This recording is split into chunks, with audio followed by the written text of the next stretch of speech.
Hey guys, what's going on? This is Brad from the Ad Army, and as you can tell, we are back as we're diving straight into Digimon's story, Cyber Sleuth, as we do know that the set after versus monsters will be a Cyber Sleuth based set, I believe. I just want to make sure, but the point is, this is something that we know that is upcoming, so these themes and characters and decks from the Cyber Sleuth or associated Cyber Sleuth characters will probably receive support, and we're going to be talking about the ones that already kind of exist in canon, or not in canon, but you know my point. They already exist in the main game, so we will be talking about them right now as we talk about effectively what we could see. So starting off, for those who don't know, quick backstory. If you've never played Digimon Story Cyber Sleuth, I can't really pin you for it because, you know, it's one of those games where if you're a Digimon fan, you've probably always played it. If you were just a new TCG fan to Digimon, there's a chance that you may never have played Cyber Sleuth. So some of these characters, some of these archetypes, or some of these characters maybe not be so familiar with you. But for those who have, you know that there is actually a ripe amount of characters who could enter the game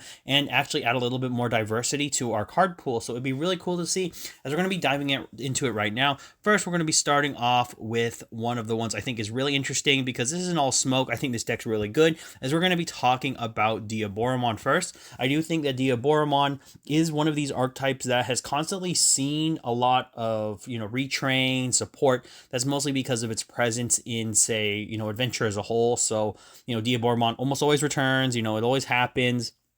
It's just one of those things that because of Adventures Association, Diaboromon is almost always a ripe candidate for support. And everybody kind of likes the Caramon line, so it's very interesting. We do know that for Cyber Sleuth, if you haven't actually played Cyber Sleuth, this one's actually kind of obvious because in the card game, we already know that Arata Sonata is a tamer associated with the archetype, so it is clearly designed to showcase that this deck is kind of tied together with Arata. So, you know, if you didn't know he's from Cyber Sleuth, he's from Cyber Sleuth. There you go. Point aside is what can we look at? So one thing that's interesting about the support line that already exists is that since BT5, which was technically the first to showcase for like Cyber Sleuth based characters and whatnot, is that two of these cards are still relevant in the strategy to this day. I think Arata Sonata is obviously one of the key things that you can see more support for. I think a memory setting Arata is probably going to be a no-brainer at this point because I think the Diaboromon deck would really love to have a memory setter. Additionally, we have something like the Kurosarimon from BT5, which still sees play to this day. I do think that when it comes down to the actual Diaboromon deck, these cards actually showcase a lot of future potential for many strategies, like having the ability to have a free play tamer from your champions, and then additionally having a good like supporting tamer that kind of boosts the strength of your deck is still very good in your strategy. So a lot of times, I think when it comes to what you could do for support for this deck, I think it's pretty clear that for this next set, they just need to expand upon what they already started with the Diaboromon strategy because it has so many ways of support to go with it. I do think something that may be added in is some way to maybe make your tamers have some more facilitation of either tokens of Diaboromon, or one thing I would love is that maybe the memory setting Arata allows you to digivolve from the trash for free, something that has to be like an identified and it has to go on top of specifically, you know, maybe something that has like maybe Diaboromon in its name or in its traits, if you know what I mean. So something along those lines to kind of get the deck flowing, just so that it doesn't get abused by anything, but also allows this deck to have some new components I think might be interesting because I do think it's a good strategy. Now we're going to be moving on to the next one, as this one's actually going to be pretty interesting as we move to Royal Base.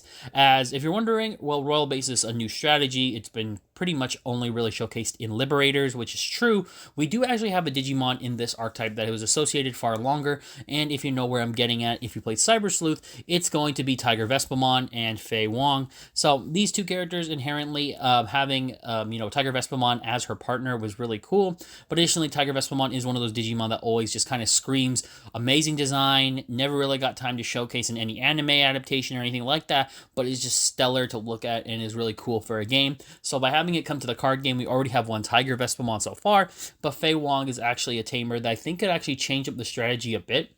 Now, the main reason I'm having it partnered up with the Royal Base strategy is I do think that when we look at the Royal Base strategy and what support exists right now, you have stuff like a Fun Beamon. We still need a third one, so that's pretty clear. I think a third Fun Beamon should definitely show up to give a little bit more consistency to the deck. I think another either play starter is good, or something that maybe can allow you to deploy your tamers as well would be really nice. I think that's not like something too crazy to ask for. Something along those lines. Additionally, we talk about having tamer access. I know we already have Winner or Winry, however you want to pronounce it. I like Winry better, even though I get it's Winner. Point aside is, if you want to have another tamer alongside Winner or Winry, is like if you have a new Fei Wong tamer, it would be really cool to kind of like pilot her out of the deck, like have her be associated tamer. Maybe she focuses on something that's not like the royal base, so the royal base isn't focused in terms of like having royal base in her like trait name or anything like that.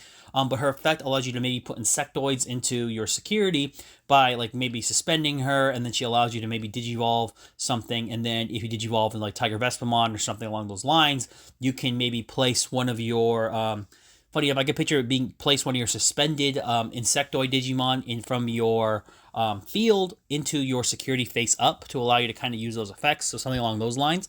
But also talking about Tiger Vespamon, I think it's pretty clear that having another Tiger Vespamon is not going to be a bad thing.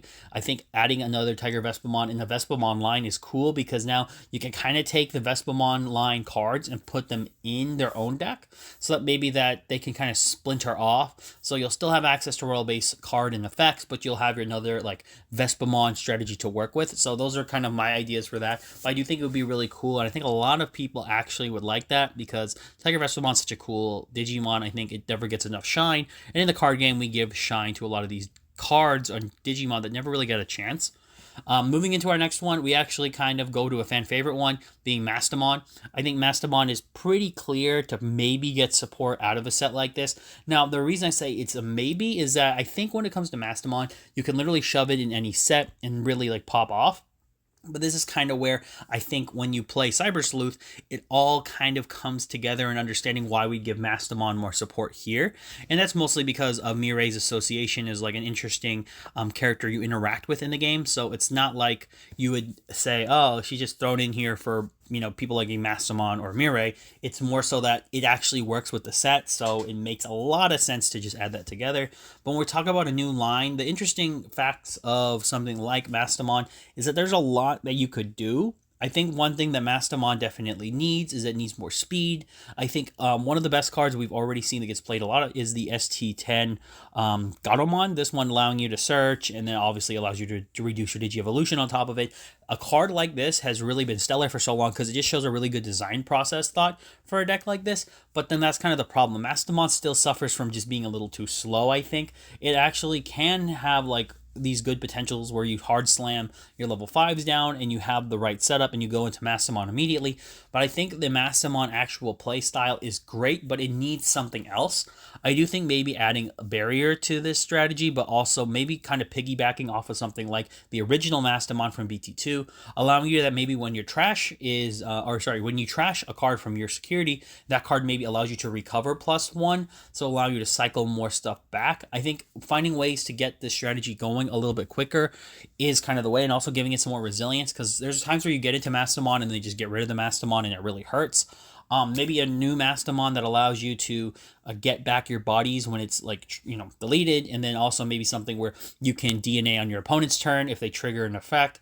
I think that's actually a cool mechanic that we do kind of have with like Blast DNA. I think for a deck like this would be pretty cool. Like say your opponent digivolves, or they go ahead and like suspend a card or something along those lines, and then you just blast into a Mastamon, but instead of blast digivolving, it just lets you DNA immediately.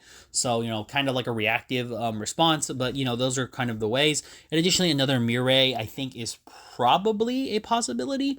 I do think that it's kind of getting a little interesting that, I think there's up to this point 2 or 3 Mirais. I think it's 2. I could be wrong. I think it could be 2. Because there's EX6s. I do believe that there is it BT11s, I think? The point is, like, there's a lot of Mirai, so another Mirai probably wouldn't hurt. I do think, though, what the Mirai could do is going to be another question, because I think a 3-cost Mirai is probably the next in line, I think, to get the deck going, just because I think having a smaller tamer to deploy is completely fine. But yeah, I think this deck definitely needs some more speed, but obviously I think it's a great deck choice to get support from the Cyber Sleuth set, because Mirai is obviously very prevalent, but also people just love Mastamon, so you can never go wrong. Moving into our next one, we have one that's obviously going to have to be talked about, because I don't think it would be a video right, being Omnimon. This could also stand for Royal Knights, but clearly Omnimon, Omegamon has to be talked about when it comes to, looking at a Cyber Sleuth set, because, Omnimon is a prevalent character when we get to like one of our main characters in the form of Nokia, because Nokia Shiramine is obviously the one we're talking about, and obviously Omegamon having some really cool animations in Cyber Sleuth is hands down one of my favorite things about it. But when we're talking about what we actually have access to in design, there's a few things. Now, one thing I would really love to see is that when we saw when we saw Nokia being created in BT5, one thing that was showcased is that it was really designed to kind of pigeonhole the Omnimon or the Omnimon deck, in the fact that it was like at that time you had the War Greymon line and you had like the Metal Garurumon line, so they were separate decks, so they weren't merged at any point. What I like about this is that Nokia was a white tamer, so it allowed you to kind of have this concept of like she doesn't really fix to a certain color, being like red or blue, because Omnimon's obviously a white Digimon. However, we do know that like Omnimon, she actually has an Agumon and a Gabumon that turns into their counterparts, and then obviously they turn into Omnimon. The point is, there was a lot of experimentation, I think, in the design process then, because it was, really early in Digimon. So I think what you could have now is maybe a memory setting Nokia that kind of starts to maybe combine itself with something like the Omnimon Ace deck, because I could definitely see something along those lines being created for it. Maybe this Nokia actually ends up being a triple color tamer, which I don't think we have triple color tamers yet. It'd be cool to see like white, red, blue.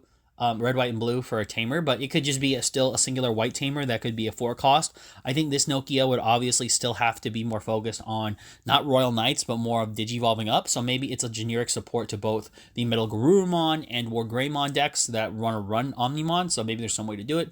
Additionally, I did have Mega Digimon Fusion as an option to be reworked, because I do think that I actually like the OCG name better, which is Fuse into the Ultimate Digimon. It just sounds cooler than Mega Digimon Fusion, but along the lines of this card being banned, I think maybe a retrain of some sort, but maybe being archetype locked. Like maybe you have a Mega Digimon Fusion-esque card, but it's meant for only War Greymon and Metal Garurumon decks, that they're kind of the fan favorites, guys. So if you're thinking it's preferential treatment, it absolutely is. Point is, that's kind of what I could see for this. Like maybe it has like a color requirement like effect, where if you have like a War Greymon, or if you have specifically a a Metal Garurumon, you can just ignore the color requirements and then use its effect. I don't know what it would do, but obviously it would get you into Omnimon. And then finally, a new Omnimon is probably likely.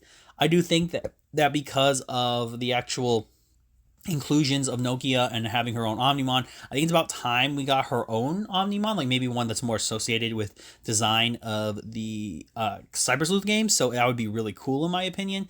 But honestly, I could see a lot happening here. It just depends on how they feel. And now we're going to finish off with the last one. Now, this one's going to be interesting because I'm going to talk about a few characters, because I do think that this is actually a good way to kind of showcase maybe the design process, but also where I feel like they're going to get support for these decks, or maybe a deck will be fused together somehow. As we look at the different protagonists of the Cyber Sleuth games. Now, we do know so far that there's a few characters that obviously have been printed into Tamers, and they sort of have their own kind of like decks they sort of slide into, with Arata, Nokia, so they kind of fit in their own decks. The point that I'm getting at with these characters here that we'll talk about in a second is that there's a lot of characters who still haven't been printed, and also they don't actually have their own decks they fit into. Like Nokia is technically a generic tamer for the Greymon Agumon lines. Arata is technically generic for the Diaboromon deck in the theory, because unidentified technically does exist in other Digimon, but it's not really common. Point aside I'm trying to get is there's so many other characters that they could probably be something designed along the lines of something like Takumi Aiba. So we have Ami Aiba, which is obviously the female counterpart to Takumi. Interestingly enough, we have a lot of characters that could fit their design principles, but the reason I want to talk about Takumi in terms of the design of a lot of the other cards is that I think one missed opportunity that could happen, but I hope they go for it, is that maybe they make a new set of generic tamers. Like maybe a lot of these tamers coming out are white tamers that maybe have like different passive effects. Because one thing I really liked about Takumi Aiba is that it fits a really interesting concept for Digimon, being like early floodgate effects. Because Takumi, obviously, if you don't know what it does, if your opponent or anyone who tries to attack with a level 3 Digimon or lower, which obviously you can't do, but a level 3 Digimon, when it gains the effect of when attacking you lose 1 memory. It's really cool because Takumi technically was like a really good like early floodgate for certain decks because the effect to actually stun your opponent wasn't in yourself wasn't that bad. It was morely like a way to stop rookie rush, which was like really prevalent in early Digimon.